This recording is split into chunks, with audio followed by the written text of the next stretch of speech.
കഴിഞ്ഞ ഭരതനാട്യ സിനിമയിൽ സംഭവിച്ച പോലെ തന്നെയാണ് ഈ സിനിമയ്ക്ക്. അതായത് ഒരു ഫാമിലി, അതിനകത്ത് നടക്കുന്ന ഇൻസിഡൻസ്, അതിനെ തുടർന്നുണ്ടാകുന്ന കോമഡികൾ, അങ്ങനെയാണ് സിനിമ വന്നിരിക്കുന്നത്.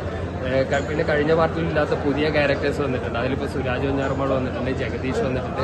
അവർ രണ്ടുപേരും അവരുടെ റോൾ അടിപൊളിയായിട്ട് ചെയ്യുന്നുണ്ട്. പ്രത്യേകിച്ച് സുരാജ് ഒരു കുറച്ച് എക്സെൻട്രിക് ആയിട്ടുള്ള ഒരു കോമഡി ടൈപ്പുള്ള ക്യാരക്ടറാണ് ചെയ്തിരിക്കുന്നത്. അതായത് തിയേറ്ററിൽ തുടങ്ങിയ എല്ലാവരും ഒരു seat edge thriller plus comedy ആയിട്ടാണ് സിനിമ വന്നിരിക്കുന്നത്. പിന്നെ ഈ ഫാമിലി ഓഡിയൻസിന് ധൈര്യമായിട്ട് ഈ സിനിമ കാണും. പിന്നെ ഭരതനാട്യം കണ്ടവർ, തിയേറ്ററിൽ മിസ്സായവർ ഈ സിനിമ ഒരിക്കലും തിയേറ്ററിൽ കാണാതിരിക്കരുത്. കാരണം ആ ഒരു സിനിമയ്ക്ക് ഒരു തിയേറ്ററിൽ ഒരു അർഹിച്ച വിജയം ഉണ്ടായിട്ടില്ല. പക്ഷേ ഈ പാർട്ട് എന്തായാലും എല്ലാവരും ഒരുപോലെ രസിപ്പിക്കും. നമ്മുടെ സൈജു കുറുപ്പും അവരുടെ ഫാമിലിയും ശരിക്കും പറഞ്ഞാൽ രസകരമായിട്ടുള്ള മുഹൂർത്തങ്ങളിലൂടെ ഈ സിനിമക്കകത്തും കടന്നു പോകുന്നുണ്ട്. പിന്നെ ഇതിന്റെ ട്രെയിലറിലൊക്കെ കാണിച്ച പോലെ തന്നെയുള്ള ത്രില്ലിംഗ് മൊമെന്റ്സ് ഈ സിനിമക്കകത്തുണ്ട്, സസ്പെൻസ് ഉണ്ട്, കോമഡി ഉണ്ട്. എല്ലാം കൊണ്ടും ഒരു നല്ലൊരു എന്റർടൈനർ ആയിട്ട് തന്നെ സിനിമ വന്നിട്ടുണ്ട്. അപ്പോൾ എല്ലാവരും ഇത് തിയേറ്ററിൽ ചെന്ന് കാണുക. അടിപൊളിയായിട്ട് വന്നിട്ടുണ്ട്. അതൊക്കെയായിട്ട് നല്ല ത്രില്ലിംഗുമാണ്, അതേപോലെ തന്നെ കോമഡി ആയിട്ടും സിനിമ പോയിട്ടുണ്ട്. രസകരമായിട്ട് വന്നിട്ടുണ്ട് സിനിമ. നിങ്ങളുടെ ഇത് പിടിച്ചോ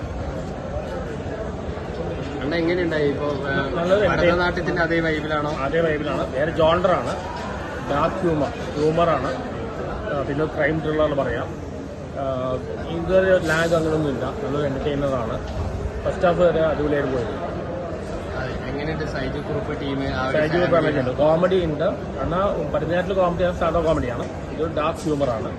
വെഞ്ഞാറമൂട് നന്നായി ചെയ്തിട്ടുണ്ട്, സുരാജ് വെഞ്ഞാറമൂട് നന്നായി ചെയ്തിട്ടുണ്ട്, എല്ലാം നന്നായി ചെയ്തിട്ടുണ്ട്. ഇത് ഫാമിലി പടം കൂടിയാണ്. ഇമോഷണൽ ഉണ്ട്, പല ജോണ്ടറും കമ്പൈൻഡ് ആണ്. ഭരതനാട്യം പറഞ്ഞാൽ പ്യൂർലി ഒരു ഫാമിലി പടം ഫാമിലി മാത്രമാണ്. ഇതില് കഴിഞ്ഞ പാർട്ടിയിൽ നിന്ന് ഇതിലേക്ക് സുരാജും ജഗദീഷൊക്കെ വരുന്നത്. സുരാജ് തകർത്തുണ്ട്, സുരാജ് വെഞ്ഞാറമൂട് നന്നായി തകർത്തുണ്ട്. പിന്നെ കുറച്ച് ട്വിസ്റ്റലുണ്ട്, അത് ഞാൻ പറയുന്നില്ല, പറഞ്ഞ സ്പോയിലറാം. എന്തായാലും ഇത് നല്ലൊരു എന്റർടൈനർ തന്നെയാണ്. ഫാമിലിയായിട്ട് കണ്ടിരിക്കാൻ പടം. വൾഗാരിറ്റി, വയലൻസ് അങ്ങനൊന്നുമില്ല, അങ്ങനത്തെ ഒന്നുമില്ല. ഫാമിലിയായിട്ട് കാണുന്ന പടമാണ്. കുറച്ച് ത്രില്ലർ എല്ലാം കൊണ്ട് പിള്ളേർക്ക് ഇഷ്ടമാണ്. അതെ, ഇത് ട്രെയിലറിൽ പറയുന്നുണ്ട് ഇത് ദൃശ്യം 4 ആണോ എന്നൊക്കെ ചോദിക്കുന്നുണ്ട്. നമ്മളത് ആ ജോണ്ടറിൽ വരുന്ന ഫിലിമാണ്, ആ ജോൺ വരുന്ന ഫിലിമാണ്. ഇത് നല്ലൊരു എന്റർടൈനറാണ്, എനിക്ക് ഇഷ്ടപ്പെട്ടു.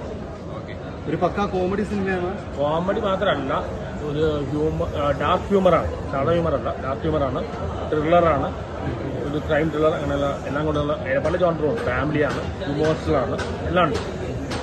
ഇത് നന്നായിട്ട് പോയിട്ടുണ്ട്. ഫസ്റ്റ് ഹാഫ് വരെ നന്നായിട്ട് പോയിട്ടുണ്ട്. സൈജു കുറുപ്പ് നന്നായി ചെയ്തിട്ടുണ്ട്.